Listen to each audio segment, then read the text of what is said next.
Um monte, uma cruz, onde Jesus estava, entre outras duas, uma discussão, de poucas palavras surge, ela está registrada em Lucas 23, 39 em diante, um extremo diz para o outro, ao redor de Cristo, se tu, o primeiro diz a Cristo, se tu és Cristo, salva-te a ti mesmo e a nós.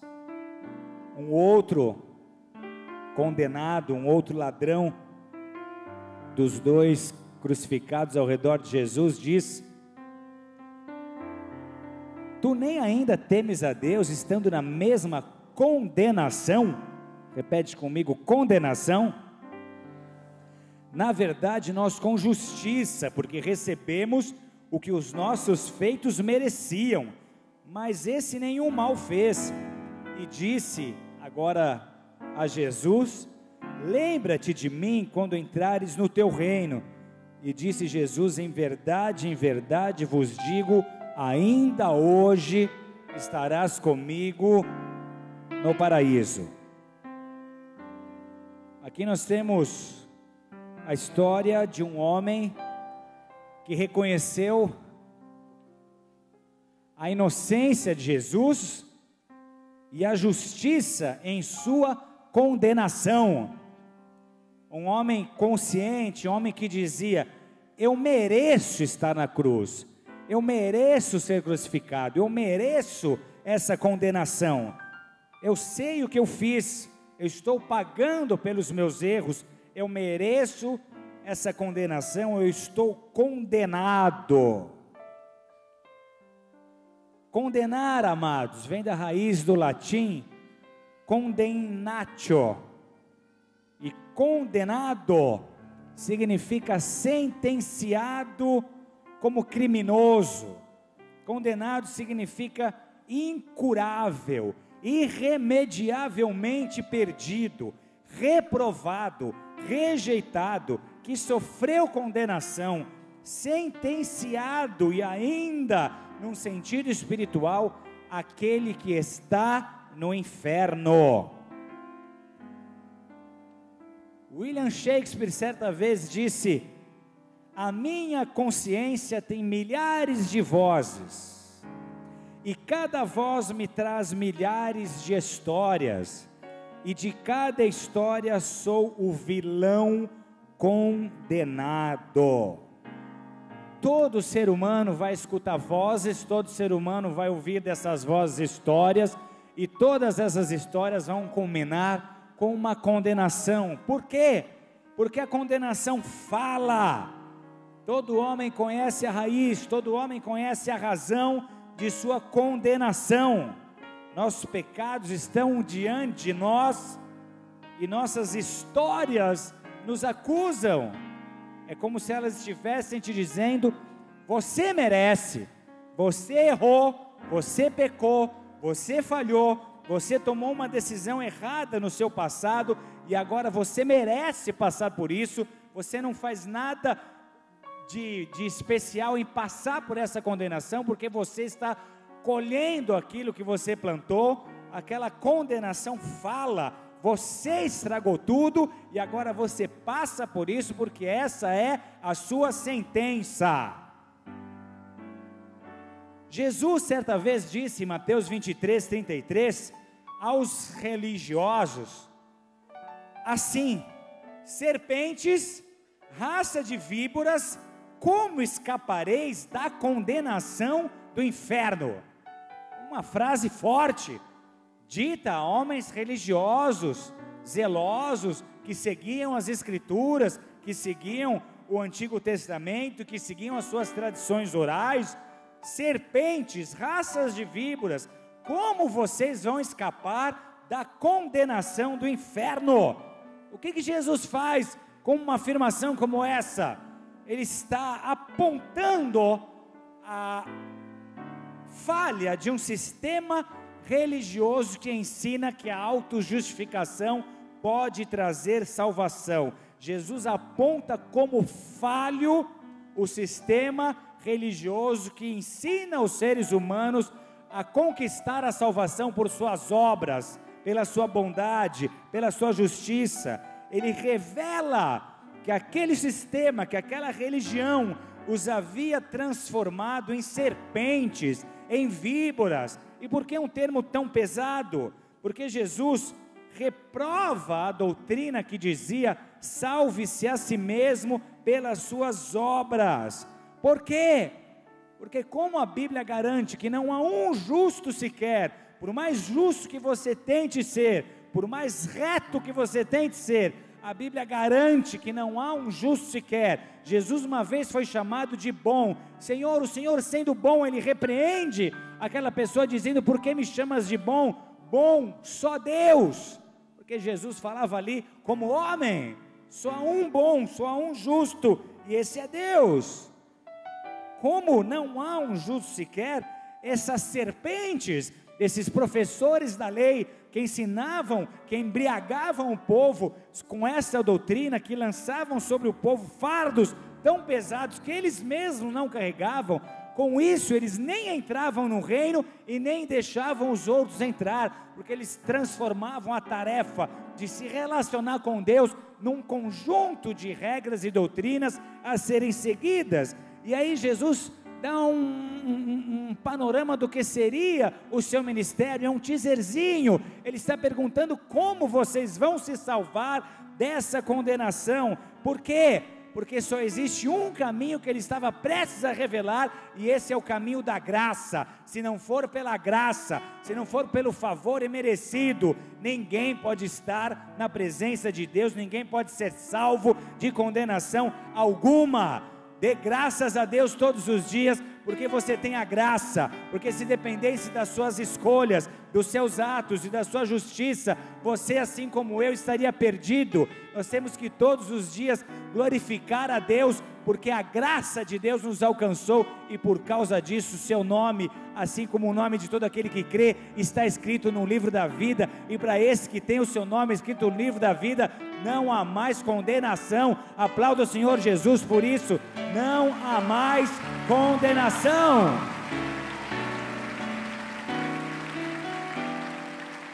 Essa mesma graça que garantiu a um ladrão condenado ao inferno a salvação, ele não precisou fazer obra alguma, ele não precisou passar por ritual nenhum, ele simplesmente creu e a sua fé o justificou. Senhor, lembra-te de mim quando estiveres em teu reino. A resposta é imediata: ainda hoje, por tua fé, você estará comigo no paraíso.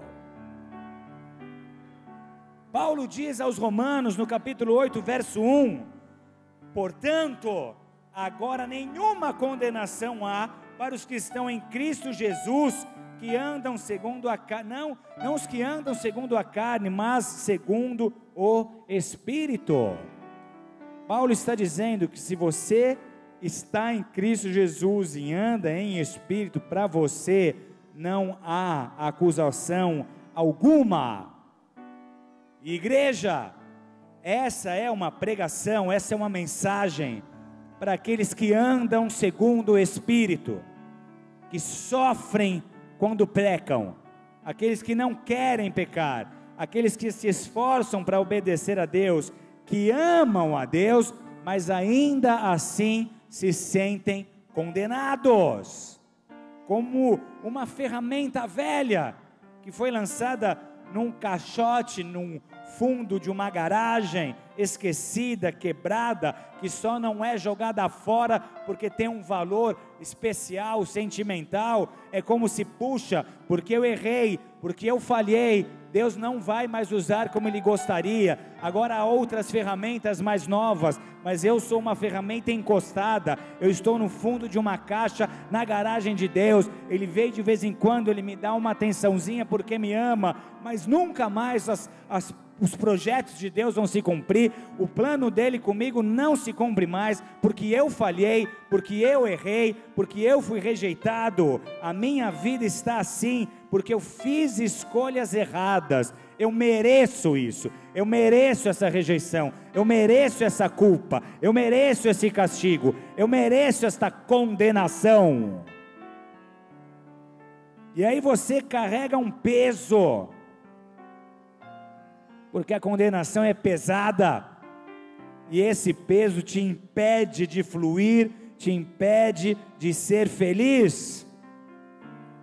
Gente que ama a Deus, mas não se sente amada, não se sente abençoada por Deus. Gente que se convence de que merecem viver uma situação bem aquém daquela prometida por Deus, porque estão debaixo de condenação, porque estão debaixo de juízo. Eu não vou mais ser feliz dos meus sentimentos, eu já melequei o meu matrimônio, eu já melequei o meu casamento, eu estou assim sofrendo porque eu mereço, porque Deus me deu uma chance e eu perdi essa chance. Eu mereço estar passando por essa luta, porque eu sei a escolha errada que eu fiz, fui eu que investi, eu errei, e por causa disso eu tenho que passar por isso, eu mereço isso, eu mereço essa condenação. Pessoas que amam a Deus, que querem viver no Espírito,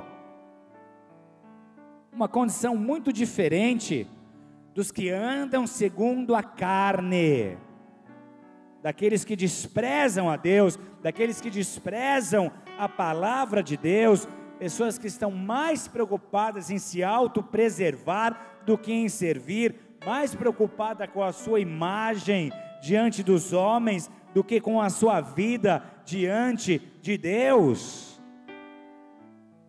Ontem eu levei meu pivetinho no clube para nadar, sair um pouco de casa, aproveitar o solzinho que estava fazendo, e no vestiário, ele de bermuda, e eu tirei uma sunguinha que a mãe botou para ele na mala.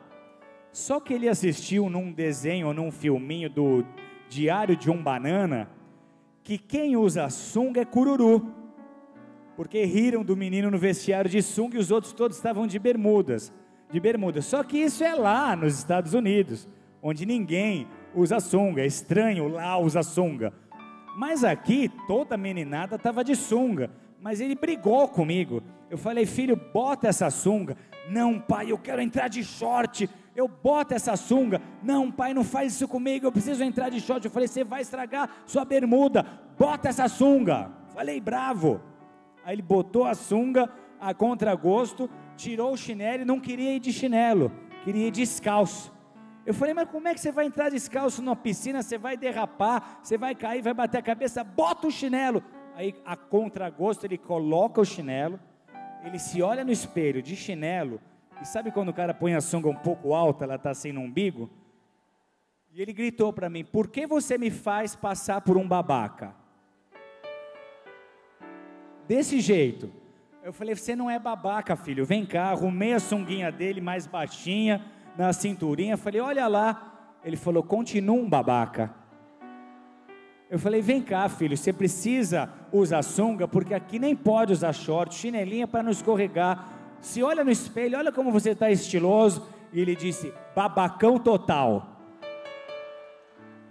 Porque as pessoas estão muito preocupadas com o que vão dizer a seu respeito. Então, que tem de gente que não se firma, com medo de ser criticado, com medo de ser rejeitado, com medo de ser escarnecido, gente que ama a Deus, que ama Jesus, mas não consegue viver em espírito, porque quer Jesus, mas não quer lá fora ser visto como tal, quer ser visto como um comum, medo de ser rejeitado, gente que sabe que tem que fugir das tentações, mas o seu lema é que nem outro dia eu li numa placa de caminhão, dessas que ficam atrás do caminhão, dizendo, fuja da tentação, mas nem tanto, não vá tão longe, para que ela possa te alcançar.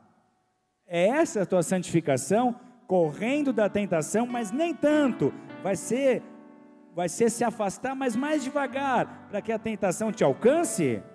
Diga em voz alta, não há mais condenação para aqueles que estão em Cristo Jesus. Profetiza na vida do seu irmão, não há condenação para quem está em Cristo Jesus.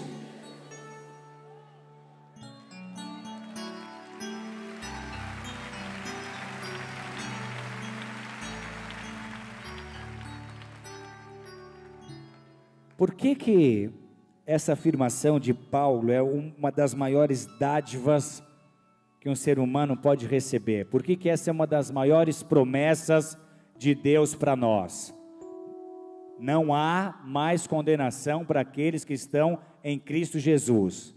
Por que nós deveríamos ter nesse texto um dos versículos de ouro da Bíblia Sagrada? Por que ele é tão importante? Por que ele deveria ser tão valorizado? Porque só quem já provou a condenação sabe do que a condenação é capaz de fazer com um ser humano. Amados, a condenação mata. Uma pessoa condenada é uma pessoa sem esperança. Sua vida é definida por uma condenação. A liberdade que o absolvido tem, o condenado não desfruta. Ele só vive esperando aquela sentença se cumprir. Ele já foi condenado. Ele não tem motivos para esperar nada diferente. Ele só espera o dia em que aquela maldição, em que aquela sentença vai se cumprir em sua vida. Eu me lembro de uma viagem que nós fizemos para Costa Rica para um congresso, alguns anos atrás. E nela tinha ido, entre muitos pastores que já se conheciam há anos, um moço que hoje é até diácono aqui na igreja. E ele era o mais novinho de todos.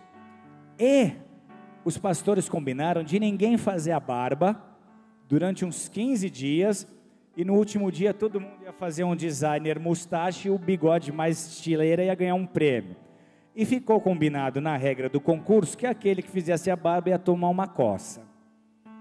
Ele desavisadamente, achando que os pastores não iam levar isso a sério, fez a barba. E chegou um dia num restaurante com a cara toda limpinha, a barba feita, todo mundo com cara de maloqueiro e ele limpinho e cheiroso. Os pastores jantaram, comeram a sua sobremesa, tomaram o seu cafezinho e no final teve um julgamento. Eles disseram: quem acha que ele tem que levar uma surra por ter desobedecido às regras, faz assim. Quem acha que ele tem que ser absolvido, faz assim, aliás, e quem acha que ele está condenado, faz assim. Eu tenho isso filmado, ficou interessante, porque todos os dedos estão para baixo. Havia fome de justiça. No fim, alguém teve uma ideia de não vamos bater nele, mas ele vai pagar. A gente vai fazer um bigode de canetinha, e ele vai ficar 3 dias com esse bigode de canetinha na praia e não vai poder tirar. Arrumaram uma caneta, a gente começou a fazer um bigode de canetinha. O bigode estava molhadinho, sabe quando o cara está tenso, condenado, suando, frio? Então a caneta não pegava. A sentença mudou, então teve que receber tatuagens de caneta Bic no corpo, e ele tinha que ficar com essas tatuagens até o fim da semana. Foi minha única experiência que eu tive como tatuador. No braço ele ganhou uma âncora do Popeye, caprichada, grandona. No peito ele ganhou a tatuagem do Nando da Vereda Tropical, lembra aquele sol com uma gaivotinha? A tatuagem do Nando. E nas costas, lá na Costa Rica, todo mundo falava pura vida, tudo era pura vida. Então ele ganhou um pura vida com letras garrafais desse tamanho. E teve que ir naquele restaurante, ficar de pé numa mesa, um restaurante italiano cheio de gringo, e cantar: eu sou o marinheiro Popeye, mostrando a tatuagem para todo mundo. Eu sou o marinheiro Popeye. Acusado, coitado, condenado, suando frio. Numa outra viagem que nós fizemos para o Peru, estavam também os pastores mais velhos, e um mais novinho, recém-chegado na igreja, começou a fazer gracinha, a querer provocar os pastores. Aí fez uma provocadinha, outra. Na terceira, os pastores um olhou para o outro e disseram: ele tem que tomar um castiguinho, ele está muito soltinho. E aí votaram no carro: qual que é o castigo dele? Uma surra de sandália havaiana molhada. Acabou com a viagem dele, porque ele já sabia que mais hora ou menos hora ele já tinha sido condenado, ele ia receber uma sentença.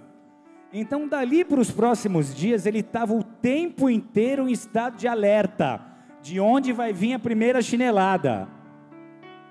Ele todo o tempo trancava a porta, se escondia, e todo mundo fingiu que esqueceu da sentença. Ele achou que os pastores nunca fariam isso com uma ovelha, quando numa determinada noite ele descobriu que ele estava errado. Né, Lísias?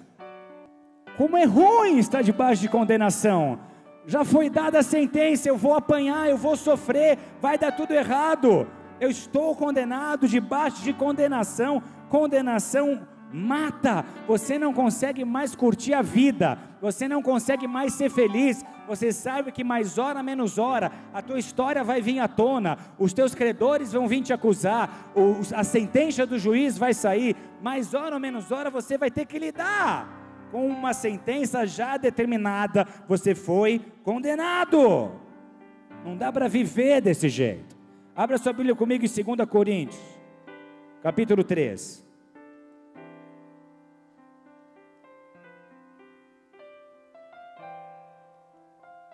Segunda Coríntios, capítulo 3, verso 7. São palavras do apóstolo Paulo. Quem já achou vai dando glória aí. São palavras do apóstolo Paulo. 2 Coríntios 3, 7. Diz assim. Vamos um pouco antes. 6.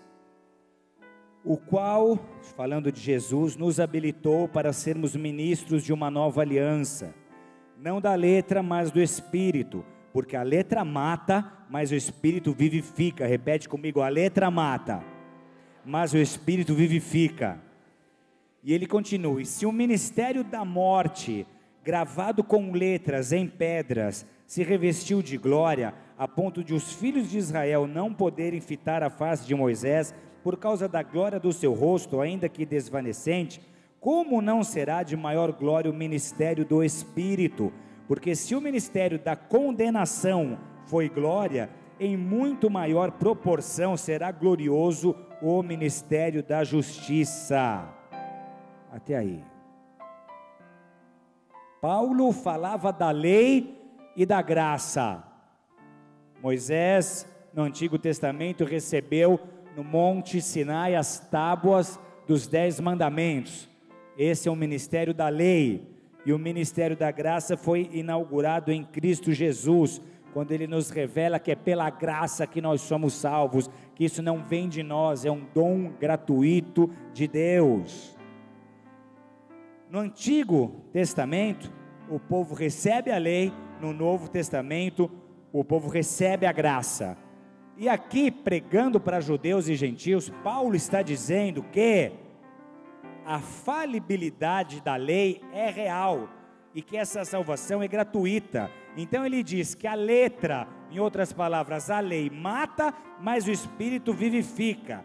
Em outros termos, se você viver pela lei, a lei vai condenar você todas as vezes que você falhar. Se você crer numa lei e tentar ser justo por lei, você vai ser condenado a cada falha. Então ele chama a lei de ministério de morte, gravado com letras em pedra, e ainda de ministério de condenação.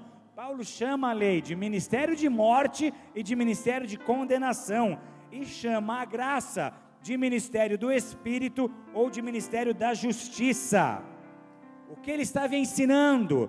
Que Deus não deu a lei para salvar o homem, mas para que o homem tivesse conhecimento do pecado. O homem nunca saberia o que é certo e errado, ou o que é pecado, se Deus não tivesse dado a lei. Mas o homem nunca poderia ser salvo crendo na salvação proporcionada por essa lei. Por quê? Porque Paulo ainda diz que a lei instiga os desejos pecaminosos dos homens. Sabe aquela história de quando você sabe que é errado, aí que dá vontade de fazer? Quando crianças passam em frente um jardim que está escrito não pise na grama, a primeira coisa que elas fazem é pisar na grama. Quando adolescentes passam em frente a um prédio que está escrito não jogue pedra na vidraça, ele não estava nem pensando nisso, ele não estava nem tendo essa ideia. Daqui a pouco você está ouvindo barulho de estilhaço, é aquilo que você sabe que é errado, mas por saber que é errado, aí que dá vontade de fazer mesmo. A lei está dizendo para o macaco não comer banana. Eu me lembro de quando pequeno, nós visitávamos minha avó e um tio nosso morava com essa avó. E ele tinha um quarto que vivia trancado. E a lei na casa da avó é proibido entrar no quarto dele. Adivinha qual era a fissura dos primos? Era descobrir onde é que o tio guardava a chave para invadir o quarto do tio. E a molecada não sossegou enquanto não armou um plano para ver o tio escondendo a chave, achou a chave e invadiu o quarto do tio. Não posso nem contar o que a gente achou lá. Não posso contar. Por que era gostoso entrar no quarto do tio? Porque se o quarto do tio tivesse a porta escancarada e a gente pudesse entrar a hora que quisesse, ninguém ia nem se interessar pelo quarto do tio, porque criou-se a ideia de que aquilo é errado, que aí todo mundo começou a ter vontade de entrar nesse quarto. Paulo está dizendo que a lei faz isso com o ser humano, que a lei fez isso com os homens. Ele mesmo diz: não compreendo o meu modo de agir, porque eu não faço o que eu prefiro, mas eu faço o que eu detesto. Romanos 7,15. O que eu quero dizer aqui é: enquanto você estiver habitando nessa carcaça gerada pelo pecado, você vai falhar. Que essa seja a exceção, não a regra, mas você vai falhar. E quando isso acontecer, o diabo vai estar lá para condená-lo, como um promotor que conhece a Bíblia de cabo a rabo e que sabe exatamente como te acusar. Você vai falhar e você vai ter que lidar com acusação, e você vai ter que lidar com condenação. Só que a condenação e a autocondenação são destrutivas. Há muitas pessoas hoje em igrejas, há muitas pessoas hoje que creem em Deus, mas estão enfermas, emocionalmente enfermas, psicologicamente enfermas, fisicamente enfermas, e essa é a razão de muitas enfermidades, de muitas depressões, de muitas opressões em cristãos. É que eles têm em suas mentes uma consciência de pecado e não uma consciência da justiça de Deus. Então, por haver pecado, como todo ser humano peca, eles acreditam que, em virtude desse pecado, a sua aliança com Deus foi arruinada. E quantas pessoas têm dificuldade de receber o perdão de Deus?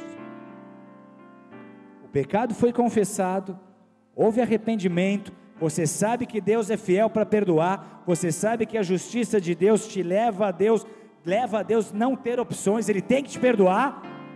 Você ouviu que você está perdoado, mas você não recebe esse perdão, você continua vivendo em condenação, se sentindo condenado, se sentindo como que alguém que não merece.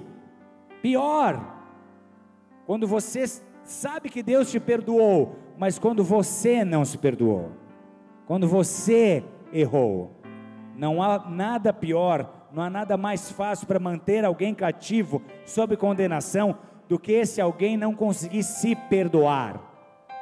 Há pessoas que hoje, apesar de sua fé, de sua profundidade nas Escrituras, de sua chamada, simplesmente não conseguem viver a plenitude de Cristo. O reino é um reino de paz, é um reino de alegria, é um reino de justiça, mas não conseguem ser alegres, não conseguem ser felizes, não conseguem se sentir justificados. Por quê?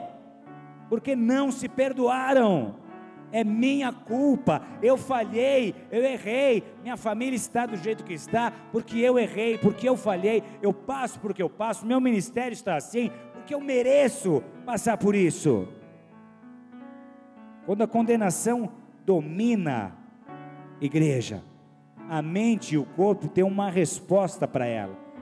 É como se a mente e o corpo conversassem dizendo: ele quer se punir, ele acha que ele merece punição, então nós vamos puni-lo, vamos fazê-lo pagar.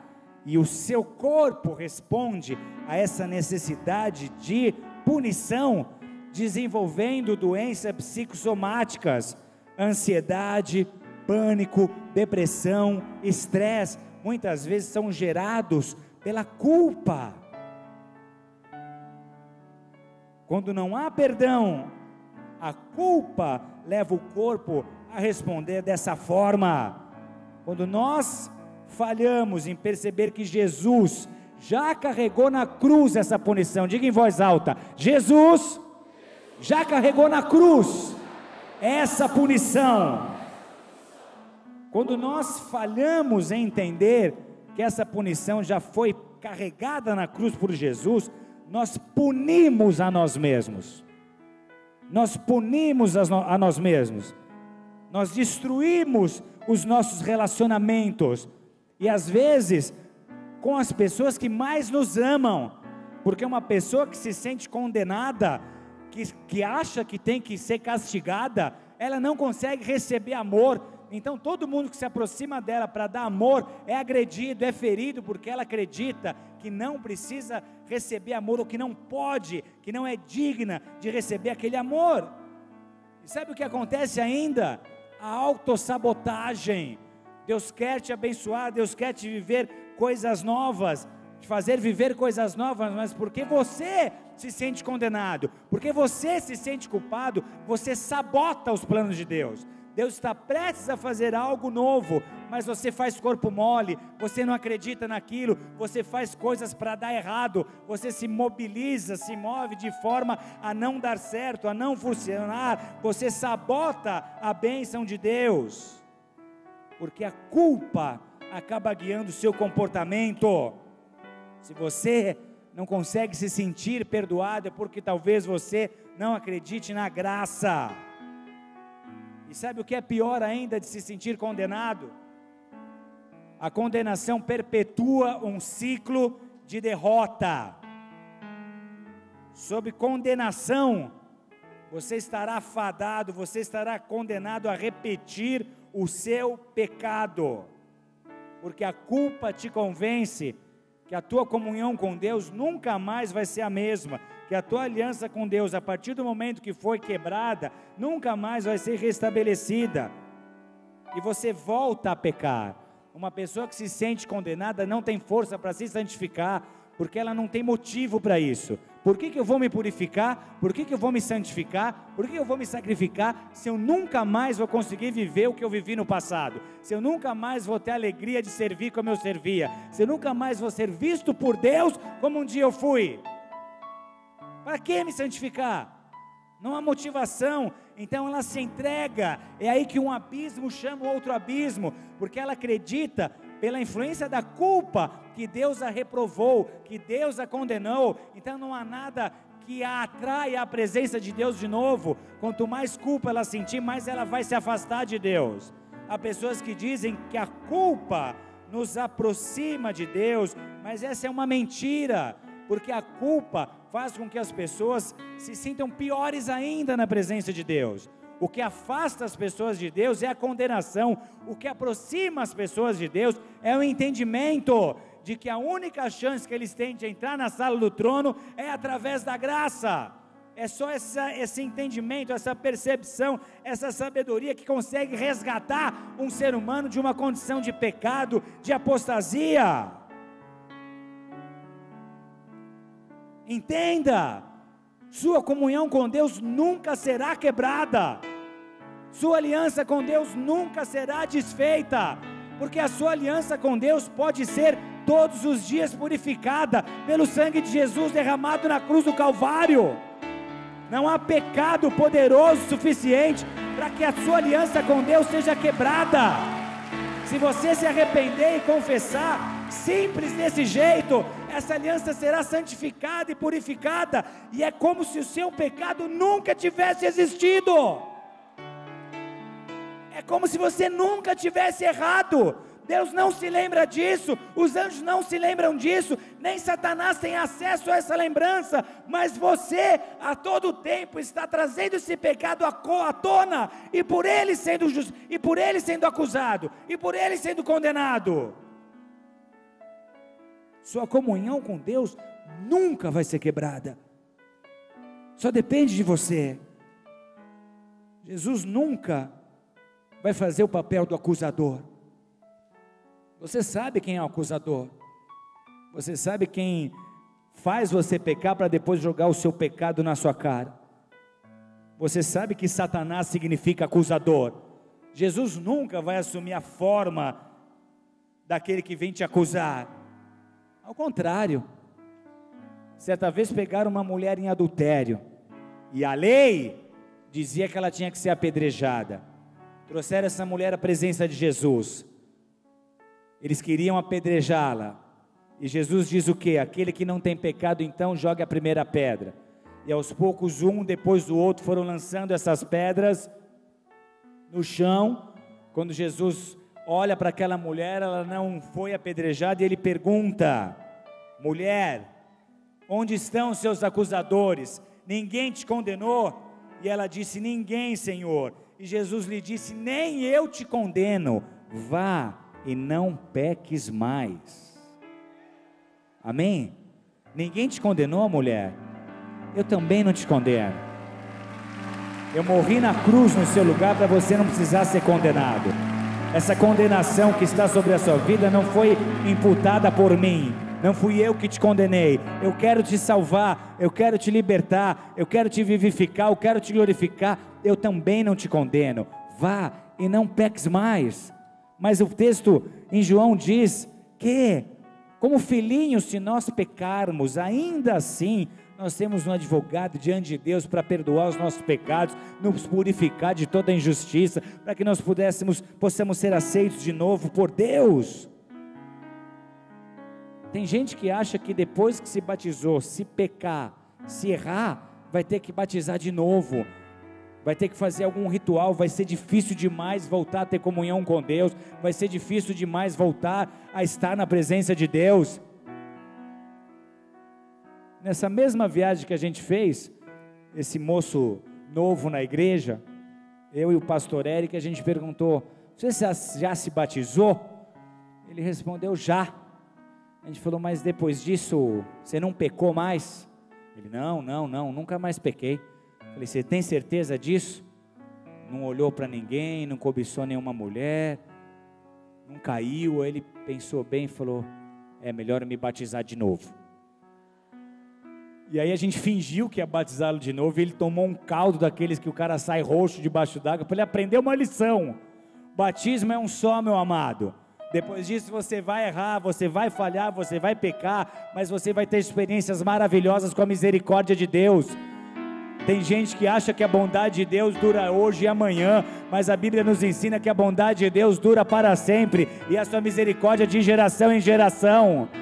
Não há nada nos céus e na terra que te faça continuar condenado a partir dessa noite.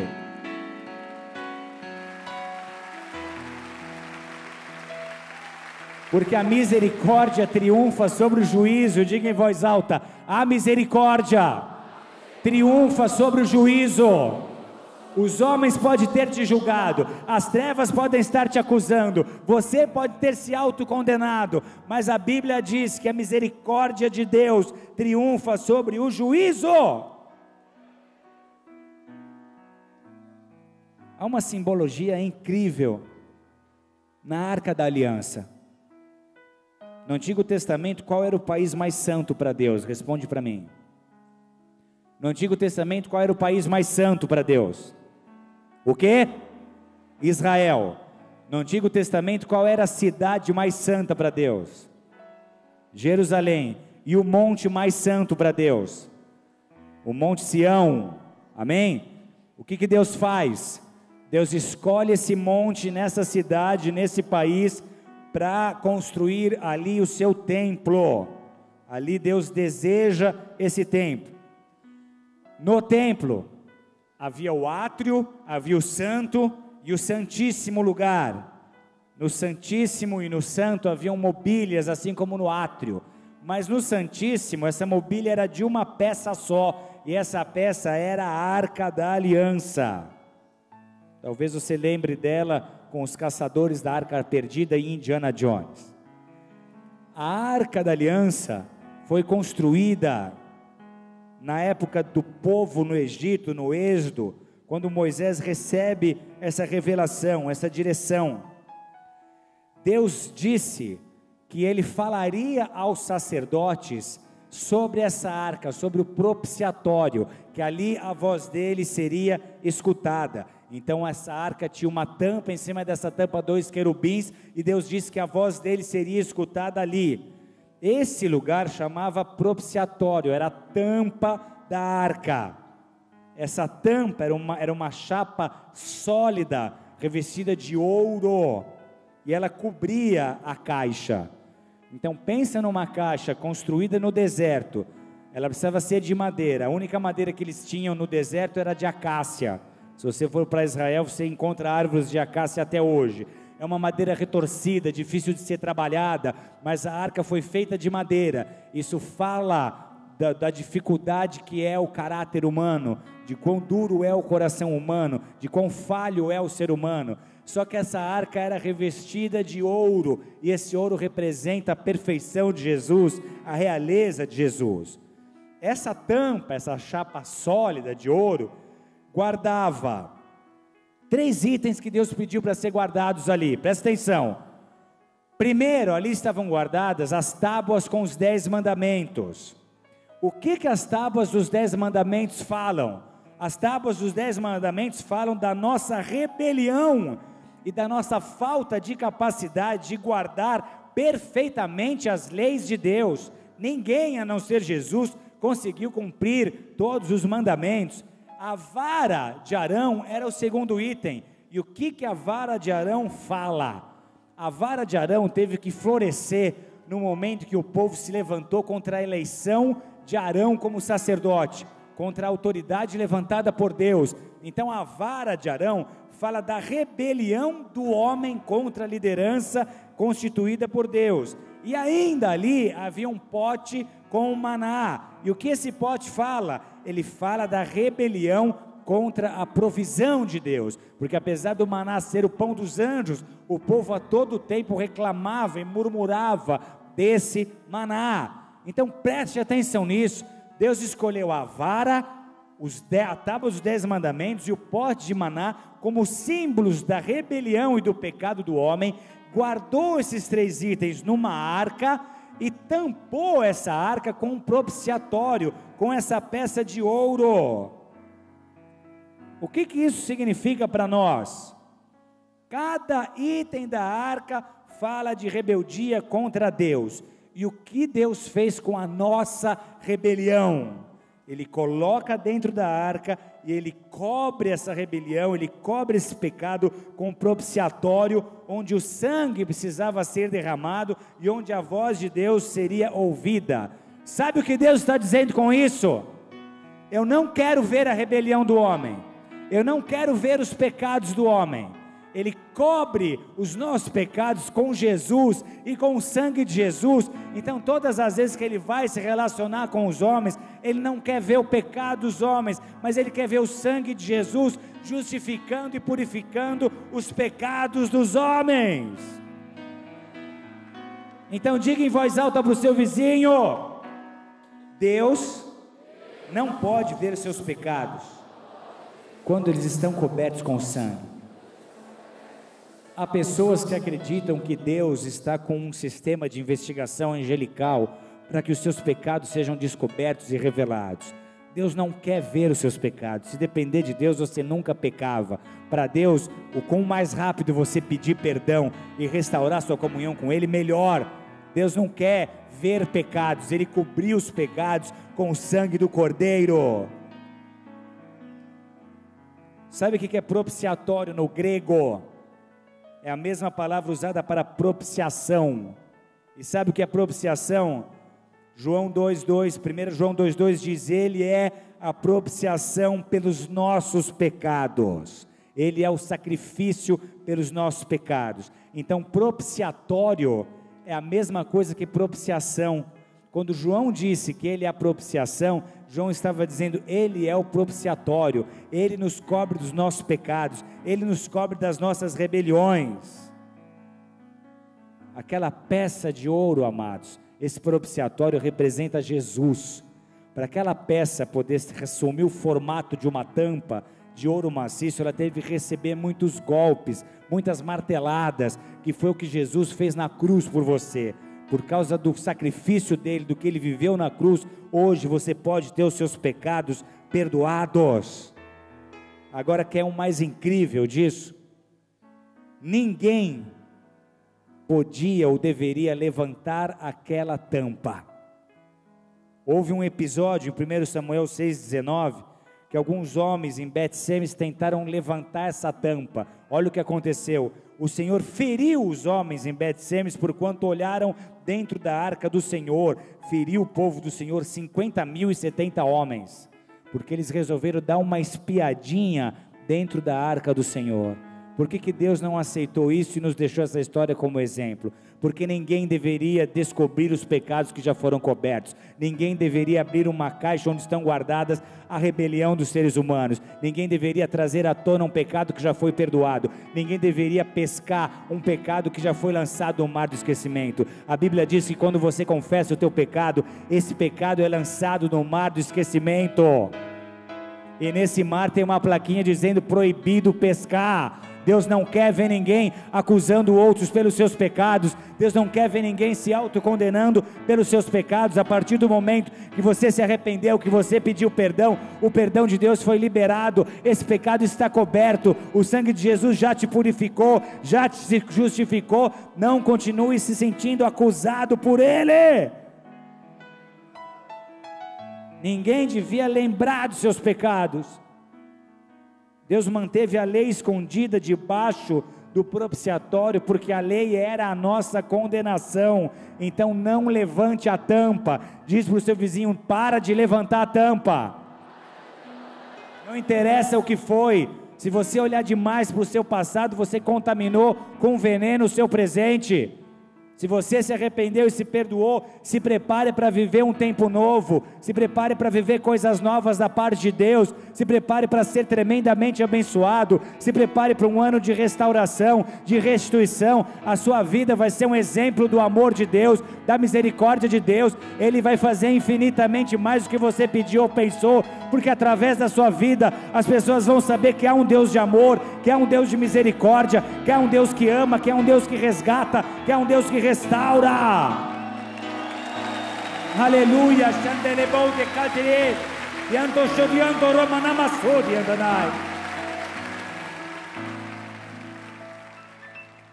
O que é a graça? O julgamento que eu merecia recaiu sobre Jesus, e as bênçãos que ele merecia recaíram sobre mim. É imerecido, é inalcançável, é inadquirível. Nada do que você faça conquista essa condição. É graça, é de graça. Agora, como é que você vence essa condenação? Como é que você se livra dessas vozes? Como é que você experimenta e prova na prática essa liberdade? Deus não nos quer vivendo em culpa. Deus não nos quer vivendo em condenação, pois a culpa e a condenação geram o medo. A culpa e a condenação trazem doenças. A culpa traz o estresse, a condenação traz ansiedade. Quando Adão foi condenado, qual foi a primeira coisa que ele fez? Ele fugiu de Deus. A condenação nos leva a fugir de Deus. Uma pessoa que se sente condenada, ela não consegue entrar na presença de Deus. Ela tem vergonha de Deus. Ela tem vergonha dos seus pecados. Ela se sente culpada. É mentira dizer a condenação e a culpa vão nos levar de volta para Deus. Não. Sabe o que traz você de volta para Deus? É a ousadia. É a ousadia que você tem que ter para crer no perdão dos seus pecados. É a ousadia que você tem que ter para assimilar a graça na sua vida. Hebreus 10:19 diz: tendo, pois, irmãos, ousadia para entrar no santuário pelo sangue de Jesus. É isso que te salva, é isso que te resgata. não é o medo, não é a culpa, não é a ansiedade, mas é a ousadia para dizer: eu sou um traste, eu sou um lixo, a minha justiça não passa de trapo de imundícia, eu sou falho, eu sou pecador, eu errei, eu desagradei a Deus, mas eu sei que se eu crer no sacrifício de Jesus, de graça, eu vou poder entrar com ousadia, sem medo, sem vergonha, sem condenação alguma, na presença de Deus, para que eu seja completamente restaurado.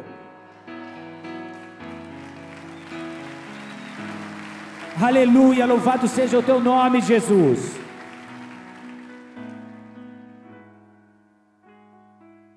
O que te aproxima é a graça, é o amor e a misericórdia. Quer ver uma pessoa distante ter vontade de voltar à presença de Deus? Pare de acusá-la pelos erros que ela já sabe que cometeu. Comece a mostrar para essa pessoa que Deus a ama, que Deus é misericordioso, que Deus não mudou com ela e que Deus ainda se importa com a vida dela. O que faz as pessoas se aproximarem de Deus é a graça, é o amor, é a misericórdia. Muitas pessoas não se achegam a Deus porque tem uma figura em sua mente de um Deus que condena, de um Deus que castiga, de um Deus que acusa. Então o que eles têm é medo. Eu não quero me aproximar de Deus enquanto eu não for santo. Só que você nunca vai ser santo enquanto não se aproximar de Deus. Então a palavra diz: venha como estás, venha do jeito que você tiver, não venha pelos seus acertos, venha pela graça, venha pela fé, que o que Ele tiver que mudar em você, Ele mesmo muda. O maior exemplo que Jesus deixou para nós dessa paternidade está na parábola do filho pródigo.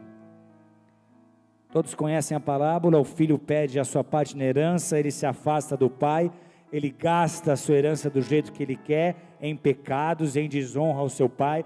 Quando ele está na lama, ele se lembra de que ele tem um pai, que os funcionários do pai comiam uma comida melhor que era que ele estava comendo, que era ração de porco. Então ele diz: eu vou voltar para a casa do meu pai. Só que ele volta para a casa do pai achando que ele seria recebido como escravo, achando que ele seria recebido como servente, achando que ele seria recebido como um qualquer. E como é que o pai o recebe?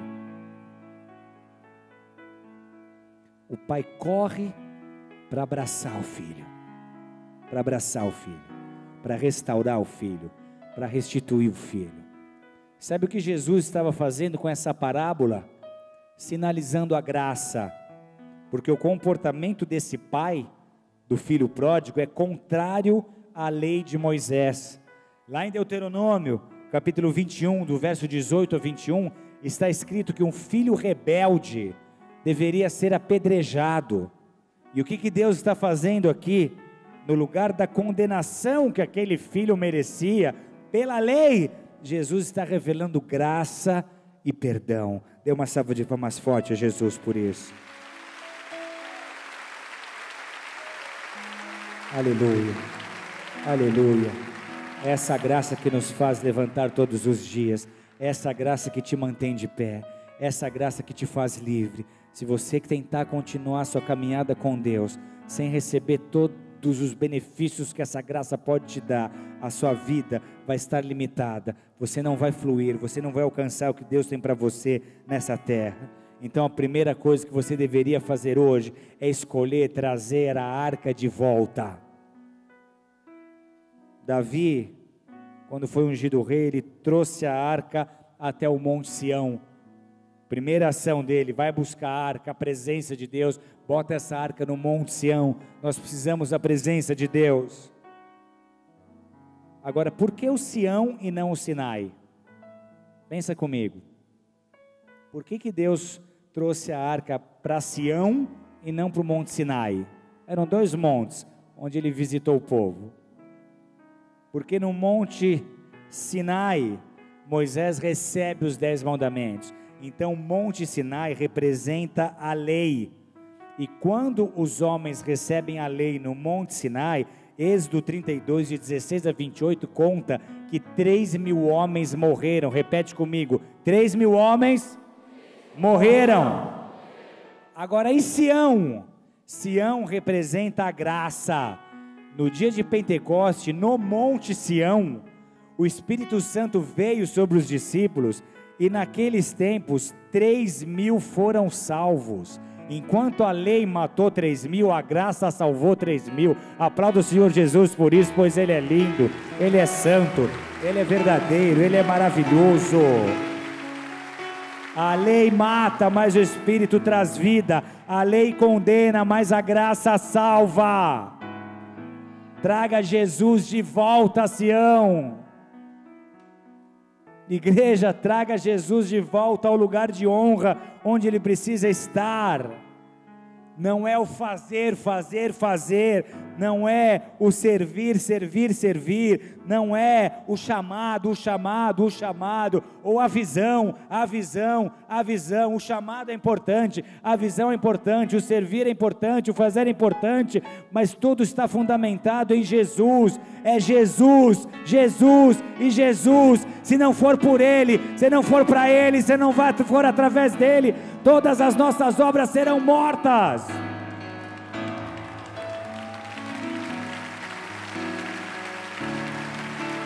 Cura a sua cabeça e feche seus olhos.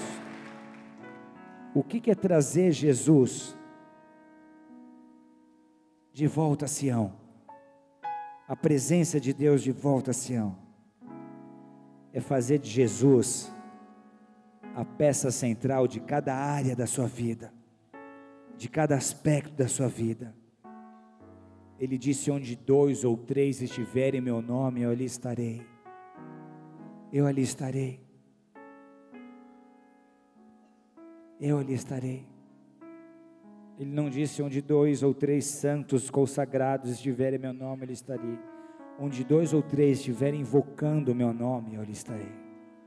Onde meu nome for invocado, eu ali estarei. Onde chamarem por meu nome, ali meu nome estará presente. A graça não é um conceito, a graça não é uma doutrina, a graça não é um ensinamento, a graça é uma pessoa, e o nome dela é Jesus.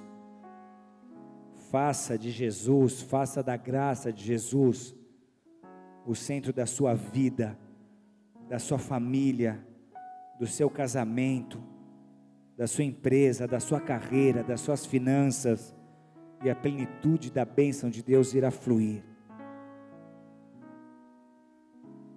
Sofismas precisam ser quebrados hoje. Há bloqueios mentais que estão te impedindo de viver restauração, que estão te impedindo de viver milagres. Você precisa se livrar deles nessa noite.